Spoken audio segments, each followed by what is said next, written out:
அன்பு சகோதர சகோதரிகளே, இயேசு கிறிஸ்துவின் நாமத்தில் அன்போடு உங்களை வாழ்த்துகிறேன். மறுபடியுமாக இன்றைய முத்தின் மூலமாய் உங்களை சந்திப்பதில் நான் மகிழ்ச்சி அடைகிறேன். பிரியமான தேவனுடைய பிள்ளைகளே, இந்த இன்றைய முத்து எனும் இந்த சிறிய தியானத்தில் நம்ம ஒவ்வொரு நாளும் கடந்த 39 நாட்கள், இன்னைக்கு 40வது நாள்.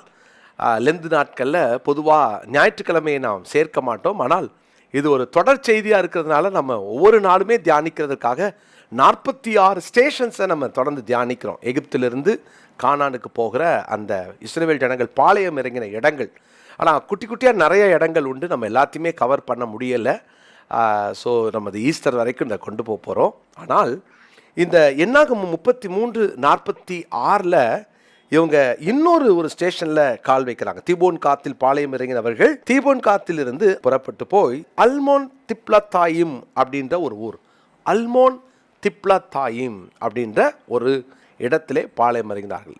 இந்த இடம் ஒரு வித்தியாசமான இடம். ஒருவேளை என்ன சம்பவித்தது அப்படிலாம் ஒருவேளை நீங்கள் பார்க்க முடியாது. ஆனால் அல்மோன் திப்லத்தாயிம் அப்படின்ற இந்த இடத்துக்கு பேர் என்னன்னு சொன்னால், அத்தி மரங்களின் கொத்தில் மறைந்திருக்கிறது.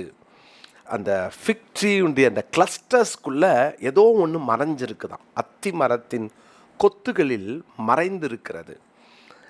என்ன மறைஞ்சிருக்குது? அல்மோன் திப்லத்தாயிம், அத்தி மரங்களின் கொத்து. அத்தி மரம் பொதுவாக இஸ்ரவேல் தேசத்திற்கு அடையாளமாய் சொல்லப்பட்ட ஒரு மரம். அத்தி மரம் அப்படின்னும் போதெல்லாம் இஸ்ரவேலை குறிக்கிறது. அத்தி மரத்தை பார்க்கிறீர்கள், அது துளிர்விடும் அப்படின்னா இஸ்ரவேல் துளிர்விடும் அப்படின்றத ஆண்டவர் சொல்கிறார்.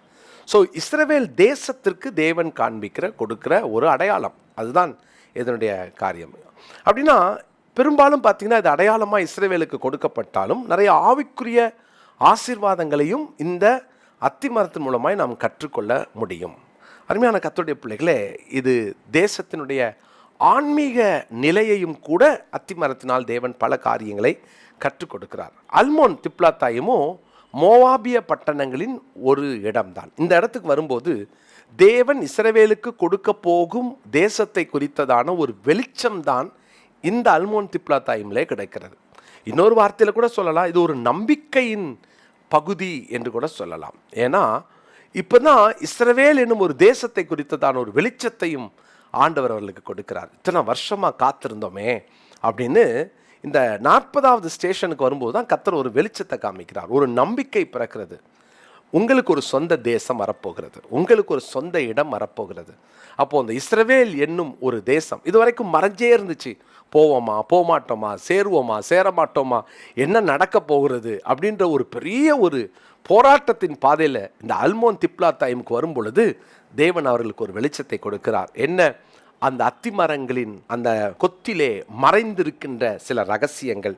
ஆனால் இன்னைக்கு அந்த நம்பிக்கையின் ஸ்தலமாகிய இந்த அல்மோன் திப்லத்தாயிமில் நம்ம 3 விஷயத்தை அத்தி மரத்தின் மூலமாய் கற்றுக்கொள்ள போகிறோம். 3 காரியங்களை கற்றுக்கொள்ள போகிறோம். முதலாவதாக நியாயாதிபதிகளின் புஸ்தகம் 9ஆம் அதிகாரம் 11வது வசனம். நியாயாதிபதிகள் 9ஆம் அதிகாரத்தின் 11வது வசனத்தை நான் படிக்கிறேன். அதற்கு அத்திமரம், நான் என் மதுரத்தையும் என் நற்கனியையும் விட்டு மரங்களை அரசால போவேனோ என்றது. நம்ம எல்லாருக்கும் இது தெரிந்த காரியம். எருபாகாலுடைய குமாரர்கள் அங்கே மரித்த பின்பு நடந்த சம்பவங்கள், இதை குறித்து நம்ம இங்கே வாசித்தாலும், ஆனால் நான் இன்னைக்கு அதுக்குள்ளே போக விரும்பலை. ஆனால் அத்திமரத்தினுடைய தன்மைகள், 3 தன்மைகள். ஒன்று, அத்திமரம் மதுரம் நிறைந்தது. அத்திமரம் மதுரம் நிறைந்தது. ஏன்னா விருட்சங்கள் எல்லாம் போய் அத்திமரத்தை கேட்குதா, எங்களுக்கு நீ ராஜாவார். அப்போ அந்த அத்திமரம் சொல்லிச்சான், எனக்கு ஒரு மதுரம் இருக்கேன், நான் அதை விடுவேனா? உங்கள் மதுரத்தை விடாதீங்க. இந்த அல்மோன் திப்லத்தாயிமில் கற்றுக்கொள்ளுகிற ஒரு பாடம் என்னன்னா, தேவன் உங்களுக்கு ஒரு தேசத்தை வச்சிருக்கிறார், ஆனால் உங்கள் மதுரத்தை விடாதீங்க. இந்த மதுரத்தை விடாதீங்க அப்படின்னும் போது தேவன் நமக்கு தந்திருக்கிற அந்த மதுரம், அது எதை மதுரமாய் அவர் பார்க்கிறார். ஒரு வசனத்தை உங்களுக்கு வாசிக்கிறேன். உன்னத பாட்டின் புஸ்தகம் 4ஆம் அதிகாரம் 10வது வசனம். உன்னத பாட்டின் புஸ்தகம் 4ஆம் அதிகாரம் 10வது வசனத்தை நான் வாசிக்கிறேன். உன் நேசம் எவ்வளவு இன்பமாய் இருக்கிறது என் சகோதரியே, என் மணவாளியே, திராட்சரசத்தை பார்க்கிலும் உன் நேசம் எவ்வளவு மதுரமாய் இருக்கிறது, சகல கந்தவர்க்கங்களை பார்க்கிலும் உன் பரிமள தைலங்கள் எவ்வளவு வாசனையாய் இருக்கிறது. இங்கே வாசிக்கிறோம், தேவன் சொல்லுகிறார், உன் நேசம் எவ்வளவு மதுரமாக இருக்கிறது. உன் நேசம் எவ்வளவு மதுரமாக இருக்கிறது. முதல்ல சொன்னேன், மதுரத்தை விடாதீங்க. அப்படின்னா தேவனுக்கு உங்கள் நேசத்தின் மேல் அவ்வளவு ஆவல், தேவனுக்கு உங்கள் மேல் உள்ள அந்த நேசம். நீங்கள் வச்சிருக்கிற அந்த நேசம் இது தேவனுக்கு மதுரமாக இருக்குமா? கொஞ்சம் யோசித்து பாருங்களேன். நம்ம எவ்வளவு ஆண்டு மேலே அந்த நேசத்தை வச்சிருக்கிறோம், அன்பை வச்சிருக்கிறோம். அதுதான் அவருக்கு மதுரம். முதலாவது எனக்கும் தேவனுக்கும் உள்ள அந்த அந்த நேசத்தை குறித்தது. நான் ஆண்டு மேலே எவ்வளவு அன்பு செலுத்துகிறேனோ அதை ஆண்டு எப்படி பார்ப்பாராம்? மதுரமாக பார்ப்பாராம். அப்போது தேவனுக்கு என்னுடைய வாழ்க்கை மதுரமாக மாறணும்னா தேவனுக்கு நான் அதிகமான நேசத்தை கொட்டணும். இன்றைக்கி உங்கள் வாழ்க்கையில் யார் மேலே அதிகமாக நேசம் வச்சுருக்கிறீங்க? இந்த உலகத்தில் எந்த காரியத்தின் மேலே நீங்கள் நேசம் வச்சாலும் அது தேவனுக்கு மதுரமாகாது. தேவனுக்கு மதுரம் எது தெரியுமா?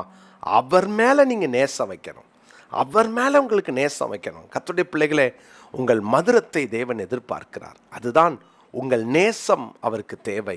முதலாவது மதுரத்தை விடாதீங்க, தேவன் மேல் நமக்கு இருக்கிற நேசம். இரண்டாவதாக நியாயாதிபதிகள் 9:11 அது சொல்லுகிறது, என் நற்கனியை விடுவேனோன்னு கேட்குது. அப்போது ரெண்டாவது பார்த்தீங்கன்னா நற்கனி ஒரு கனி உள்ள ஒரு வாழ்வு, இந்த அத்திமரத்தின் மேல் இருக்கிற தேவனுடைய எதிர்பார்ப்பு என்று சொல்லலாம். தேவனுக்கு உங்கள் மேல் உள்ள எதிர்பார்ப்பு, முதல்ல தேவன் பேரில் உங்களுக்கு இருக்கிற நேசம், அது அவருக்கு மதுரம். ரெண்டாவது தேவனுக்கு உங்கள் பேரில் இருக்கிற எதிர்பார்ப்பு. என்ன எதிர்பார்க்கிறார்? வேதத்தில் வாசிக்கிறோம் இல்லையா? மத்தேயு சுவிசேஷத்தில் 21ஆம் அதிகாரத்தில் அவர் பாருங்க, பசியாக இருந்தார். அவர் எதுக்காக நேராக அத்திமரத்துக்கிட்ட வரணும்? ஏதாவது கனி உண்டாகும் என்று சொல்லி அவர் பார்த்தார். அந்த அத்திமரம் சீசன் இல்லாத டைமில் கூட டஸ்க் என்று சொல்லப்படுகிற ஒரு சின்ன ஒரு கனி, ஒரு காய் அதில் இருக்கும், துவர்க்கும். அதில் எந்த டேஸ்ட்டும் இருக்காது, ஆனால் அதில் ஒரு சின்ன துவர்ப்பு தன்மை இருக்கும். அது ஏழைகளின் கனி என்று சொல்வார்கள். அதை பார்த்தீங்கன்னா நிறையா பேர் வழிப்போக்கர்கள் அதை சாப்பிட்டு வயிற்றை நிரப்பிப்பாங்க. அது கூட இல்லைல்ல. அதனால தான் அந்த அத்திமரம் சபிக்கப்பட்டது. பிரியமானவர்களே, ஆண்டவருக்கு உங்கள் மேல் உள்ள எதிர்பார்ப்பு. அப்போ இந்த அத்திமரத்திட்ட முதல்ல மதுரம் இருந்தது, ரெண்டாவது அந்த அத்திமரத்துக்கிட்ட நற்கனி இருந்தது, மூன்றாவது அந்த அத்திமரத்துக்கிட்ட இன்னொரு குணாதிசயம். 1 ராஜாக்களின் புஸ்தகம் 4ஆம் அதிகாரம் 25ஆம் வசனம். 1 ராஜாக்கள் 4:25. சாலமோனுடைய நாளெல்லாம் தான் துவங்கி பெயர்சபா மட்டும் யூதாவும் இஸ்ரவேலும் அவரவர் தங்கள் தங்கள் திராட்சை செடியின் நிழலிலும் தங்கள் தங்கள் அத்திமரத்தின் நிழலிலும் சுகமாய் குடியிருந்தார்கள். நிழல், அத்திமரம் நிழல் கொடுக்கும், அத்திமரம் மதுரம் கொடுக்கும். மதுரத்தை விட்டுறாதீங்க. எப்போதும் கனி உள்ள ஒரு வாழ்க்கை வாழுங்க. ஆவியின் கனி நிறைந்த வாழ்க்கை நமக்கு தேவை. மூன்றாவது, அத்திமரம் நிழல் கொடுக்கும். இது தேவன் உங்களில் காட்டும் பிரதிபலிப்பு. நான் நிழல் தருகிறேன் என்றால் என்ன அர்த்தம்? நான் பிறருக்கு ஆசீர்வாதமாக இருக்கிறேன்னா என்ன அர்த்தம்? தேவனின் சுபாவத்தை நான் பிரதிபலிக்கிறேன் என்று அர்த்தம். தேவன் உங்களிலே தம்முடைய சுபாவத்தை பிரதிபலிக்க விரும்புகிறார். அநேகருக்கு நிழலாருங்க. ஒவ்வொரு நாளும் எத்தனை பேருக்கு நீங்கள் நிழலாக இருக்க முடியுமோ நிழலாருங்க. ஏன்னா அதுதான் தேவன் உங்கள் வாழ்க்கையிலே தம்முடைய சுபாவத்தையே பிரதிபலிக்க விரும்புகிறார். பிரியமானவர்களே, மதுரத்தை விட்டுறாதீங்க. ஒவ்வொரு நாளும் கனி கொடுங்க. மூன்றாவது, நீங்கள் மற்றவர்களுக்கு நிழலாருங்க. இதுதான் தேவன் நம்மளை எதிர்பார்க்கிறார். இந்த நாளில் அல்மோன் திப்லாத்தாயும் என்ற இந்த இடத்துக்கு வரும்போது அத்திமரத்தினுடைய அந்த கொத்திலே மறைந்திருக்கிற சில பண்புகளை நம்மிடத்திலும் எதிர்பார்க்கிறார். இன்னைக்கு ஆண்டவர்கிட்ட சொல்லுவோம், ஆண்டவரே, நானும் ஒரு அத்திமரமாக மதுரத்தோடும் நற்கனியோடும் நிழல் தருகிறவனாகவும் என்னை மாற்றும் என்று ஜெபிப்போம். கர்த்தர் நம்மை அப்படிப்பட்ட நிலைமையிலே வைப்பாராக. இந்த நாளுக்குரிய மனப்பாட வசனத்தை குறித்து கொள்ளுங்கள். நீதிமொழிகளின் புஸ்தகம் 27ஆம் அதிகாரத்தின் 18வது வசனம். நீதிமொழிகள் 27ஆம் அதிகாரம் 18ஆம் வசனம். அத்திமரத்தை காக்கிறவன் அதன் கனியை புசிப்பான், தன் எஜமானை காக்கிறவன் கனம் அடைவான். ஜெபமல்லாமா? நல்ல தகப்பனே, நாங்களும் அத்திமரத்தை போல வாழ, கனி இல்லாத அத்திமரமாய் அல்ல, கிடைத்த வாய்ப்பை பயன்படுத்தி கொண்ட அத்திமரமாய், நிழல் தருகிற அத்திமரமாய், மதுரம் கொடுக்கிற அந்த அத்திமரமாய், ஆண்டவரே போதும் நற்கனி கொடுக்கிற அத்திமரமாய் எங்களை மாற்றும்.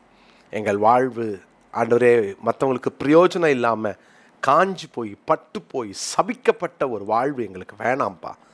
எங்களுக்கு நீங்கள் கொடுத்திருக்கிற பெரிய இந்த வாய்ப்புகளை பயன்படுத்தி கொண்டு நாங்கள் உமக்கு பயனுள்ள அத்திமரமாய் வாழ எங்களை ஒப்புக் கொடுக்கிறோம். இயேசுவின் மூலமாய் ஜெபிக்கிறோம் நல்ல பிதாவே, ஆமென்.